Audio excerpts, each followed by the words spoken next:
हम कंजम्पशन की जब बात कर रहे हैं तो रियल एस्टेट पे स्पेस, कमर्शियल स्पेसेस, इनकी भी बात होनी चाहिए। और अब हमारे साथ हीरानंदानी ग्रुप के मैनेजिंग डायरेक्टर निरंजन हीरानंदानी और क्राफ्ट फाइनेंशियल एडवाइजर्स के सीईओ आशीष कुकरेजा भी बने हुए हैं एक खास सेगमेंट पे बात करने के लिए। बहुत बहुत स्वागत है आप दोनों का ही। वेलकम टू 18 आवर्स स्वदेश। क्योंकि हम देख रहे हैं कि रियल एस्टेट सेक्टर में अच्छी खासी ग्रोथ है और एक जबरदस्त ग्रोथ है, चाहे वो कमर्शियल कॉम्प्लेक्सेस हो, ऑफिसेज हो, और अब तो सब कुछ बैक टू नॉर्मल है, और साथ ही रिटेल सेगमेंट हो, इन सब में बहुत ही अच्छी एक डिमांड है। और माइक्रो मार्केट में तो प्रॉपर्टी कीमतों में अब इजाफा भी देखने को मिल रहा है। सबसे पहले मिस्टर हीरानंदानी, आपसे ही सवाल पूछना चाहेंगे, क्योंकि ये मौका और ये समय भी बहुत ऑस्पिशियस है। फेस्टिवल सीजन की शुरुआत हो चुकी है, नवरात्र से तो बुकिंग भी बूम पर हो जाती है और आगे दिवाली है।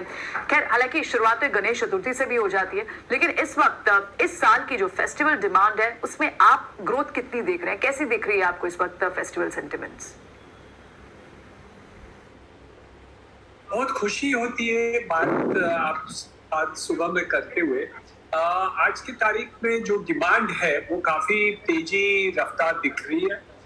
लोगों को घर खरीदना है, शायद बाहर निकल के पहले तो घर में रहते थे, वर्क फ्रॉम होम होता था, लेकिन और हम समझते थे कि अब डिमांड घरों का कम हो जाएगा, लेकिन उल्टा ही हुआ है। तेजी आ गई है, कुछ प्राइसेस दाम भी बढ़ गए हैं, लोगों को बहुत रुचि है कि घर खरीदें, और हम समझते हैं कि ये दिवाली के त्योहार पर और भी डिमांड बढ़ने वाला है।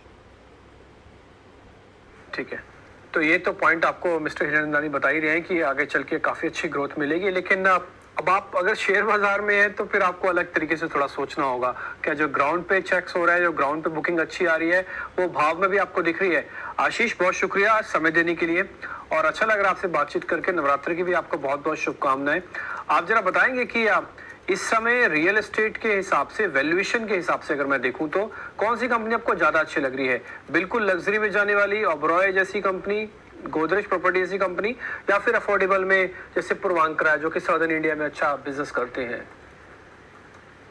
देखिए, काफी इंटरेस्टिंग टाइम्स, और धन्यवाद एमपी आपको, और दर्शकों को भी नवरात्रि की बहुत बहुत शुभकामनाएं।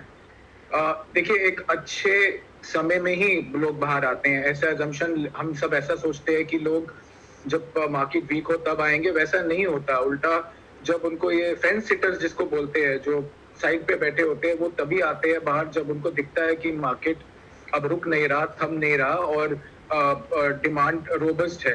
और उस पर्सपेक्टिव से देखने जाए तो मैं थोड़ा सा एक और बैकग्राउंड दूंगा कि ये फंडामेंटल, इस बार ये फंडामेंटली अच्छी स्ट्रॉन्ग मार्केट है। जो भी डेवलपर्स हैं वो बहुत लाइट हैं, उन्होंने अपना इक्विटी से, प्राइवेट इक्विटी से पैसा लिया है, और डेट पे बहुत ज्यादा अभी इनफैक्ट रिडक्शन देखने को मिल रही है दिग्गज जो प्लेयर्स हैं। तो फंडामेंटली चीजें बहुत स्ट्रॉन्ग दिख रही हैं, और आप देखें तो लैंड प्राइसेस पिछले 2-3 साल में 2 गुना 3 गुना बढ़ चुके हैं। तो जो लोग ऑलरेडी अच्छे जेवीज करके बैठे हैं, अच्छी लैंड के ऊपर बैठे हैं, वो इसका जरूर फायदा उठाएंगे, क्योंकि अब तो आप अगर बॉम्बे जो कि सबसे बड़ी मार्केट है, वहां पे सिटी में लैंड आपको मिलना मुश्किल हो गया, अब अच्छी लैंड नहीं है।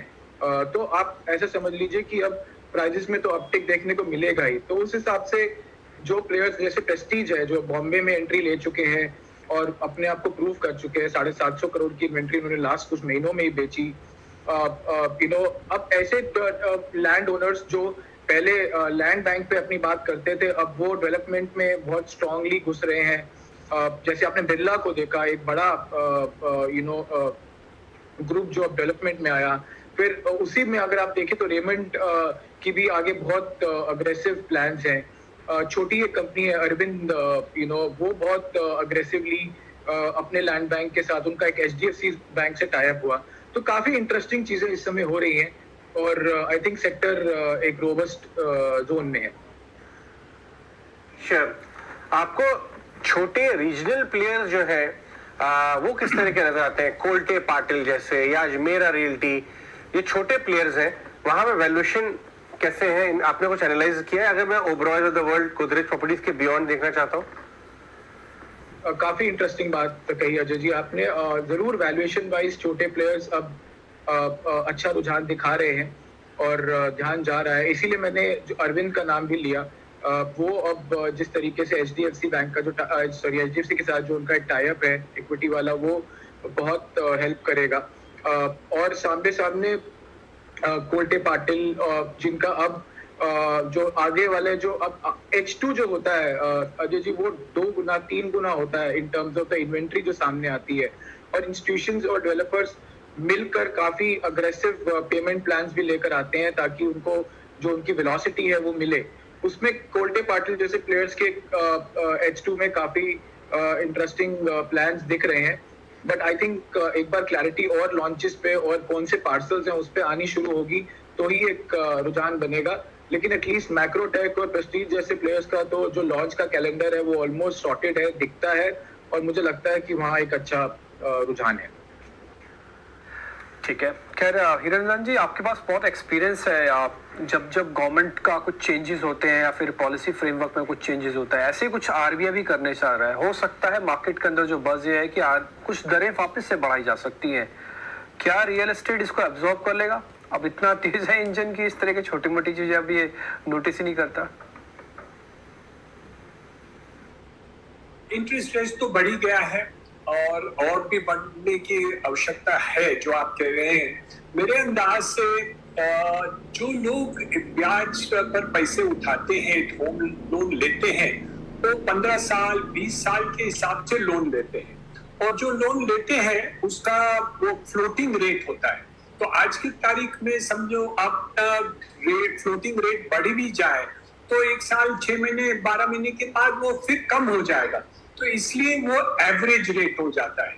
जरूर थोड़ी लोगों को हिचकिचाहट होती है जब ब्याज बढ़ता है, लेकिन ओवरऑल देखा जाए तो वो घर खरीदने का पोस्टपोन नहीं करते EMI के लिए, लेकिन वो जरूर ये सोचते हैं कि अभी एवरेज रेट कितना होगा, और है long term perspective home loan rate का कम है, तो इसलिए जो लोग घर खरीदते हैं उतना नहीं है। एक बात और मैं कहना चाहता हूँ, अब हम जो होम लोन्स देते हैं, बैंक से फाइनेंशियल इंस्टीट्यूशंस हैं, वो हमें बताते हैं कि ओवरऑल देखा जाए जो लोग 15 साल 20 साल के लिए लोन लेते हैं, एवरेज इंडियन जो होम लोन लेते हैं वो 7-8 साल के अंदर ही प्रीपेमेंट कर देते। तो ज्यादातर देखेंगे कि और भी कोई लिक्विडिटी मिल जाए, और कोई कैपिटल गेन्स मिल जाए, कोई इनहेरिटेंस आ जाए, प्रोविडेंट फंड से पैसे आ जाए, तो वो प्री करते हैं।